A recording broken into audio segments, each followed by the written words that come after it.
ए बाळा कोहिनूर, ए पूर्वज ये माये. अरे आहेत दोघे आहेत. बापू कोहिनूर कोटी गेलता मग कोटी गेलता रे बापू बोलला रे कोटी गेलता खेळायला गेलता आणि पुढे पूर्वज तू तिकडे बसला होता. अबे लमच्या नुसते खेळत जा अभ्यासाकडे कोण लक्ष देईन रे बाबा. काळ कॉम्पिटिशनचा आहे. आम्ही शिक्षक माणूस आणि तुम्ही नुसते खेळत राहा. हा उसाच्या पोटी काऊच जर निघलं तर काय म्हणतील रे लोक. नाही काय म्हणतील का लोक. काय म्हणतील म्हणजे सांगा काय तरी. उठला सुटला तर चालला त्यांच्या खेळाला उन्हामध्ये. बाबा खेळाचं पण आपल्या अभ्यासाकडे सुद्धा लक्ष द्यायचं. आणि पूर्वज तू जास्त मोबाईल पाहायचा नाही. तुला सांगून राहिलो बिलकुल मोबाईल पाहायचा नाही. अभ्यासाकडे लक्ष द्यायचं मग. आणि मम्मीचे कामं ऐकायचे. मम्मीला हे काढा सांगायचं नाही. समजलं की नाही. आणि रोज शाळेत जायचं बेटा. मी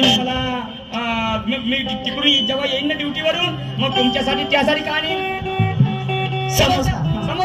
समोसा आणि त्यासाठी धन्यवाद.